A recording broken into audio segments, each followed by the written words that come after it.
The other day, a good friend of mine sent me a message that was exactly what I needed to hear, exactly when I needed to hear it. And more or less, it's a paraphrasing of a quote that says, if you're going to be creative, you have to be in a state of play. And you can't be in a state of play if you're fearful, if you're worried about messing up or making mistakes. Here's something interesting I've observed. In order to build something, you have to be creative. In a way, intentionally reckless. You have to take risks and put yourself out there. And then hopefully, after some time living this way, the milestones begin to accumulate.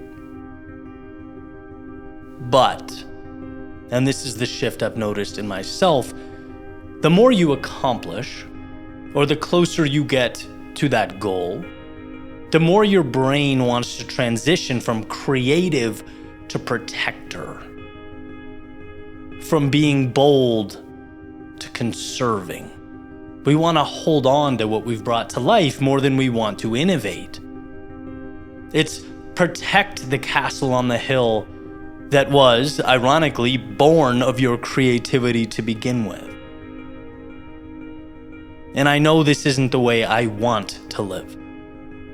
But nevertheless, it's true. It's an example of me finding myself fighting with my biological wiring. Hey, courage got you here. It waters the seed of growth. It brought forth transformation. Abandoning it is a spiritual death wish. Yet, if I let myself run on default mode, and I know a lot of us are the same, courage just so happens to be the very first thing to go. And so the question reverts back to, if you really want more of the excitement, more of the growth, the beauty in conquering life's obstacles, the meaning in diving headfirst into chaos so that it can be tamed and channeled, how do we place ourselves back into that state of play? That perpetual state of play. Back before I started my own business, I was working in the corporate world, creating onboarding curriculums for new hires in the insurance industry. I would explain to kids out of college the basic ins and outs of the industry and why it was relevant. And one of the key ideas was risk mitigation. That's what insurance is, right? It's diversification of risk. I even think about it now.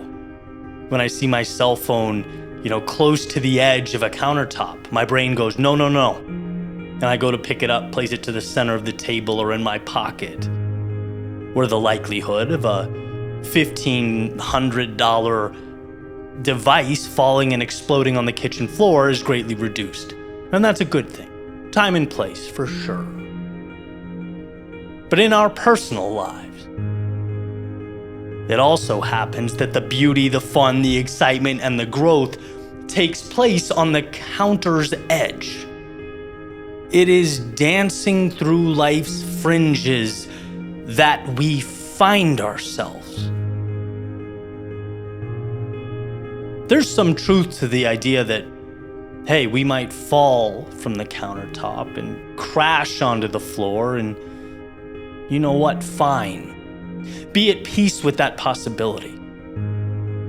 It's not a call for recklessness, but a reminder that a life fully lived is inherently more risky than one where you are safe. See, life is a game of trade-offs. Innovation comes from play. Play is not safe because there is a largely increased likelihood of mistakes. There's freedom, there's exploration. It's removing the guardrails and immersing yourself into life. And if you feel stuck, or that life has become mundane, perhaps it's because risk mitigation has taken the wheel and play has found itself in the back seat. Maybe it's that simple. maybe it's time to step outside and live again. To remember that play brings with it its mistakes, sure.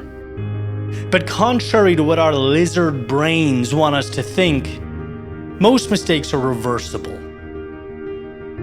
And using that same little metaphor, one's phone falling onto the floor and shattering doesn't mean a person can never make a call, send a text, or use social media again, right? It's a temporary inconvenience in the grand scheme of things until they normalize. I think we want to live in a manner that makes possible the upside, not one that hides us away and reduces the potential downside. Again, the quote, "If you're going to be creative, you have to be in a state of play, and you can't be in a state of play if you're being careful, if you're trying not to make mistakes." So take some time and think. Ask the questions that, if you don't ask yourself, they'll very likely go unanswered forever. What does play mean to you? What does it look like? And is it time for you to step back into that feeling? You being here alive today comes with odds said to be 1 in 400 trillion. Essentially impossible. If you want to look around for miracles, look no further than the mirror. And so don't lock yourself away until that ride expires. Don't spend your time protecting mediocrity. Step outside and cash in that check. Invite the play, the uncertainty, the mistakes, and the growth. Because as far as I know, there is no situation where one regrets inviting into their soul more of life.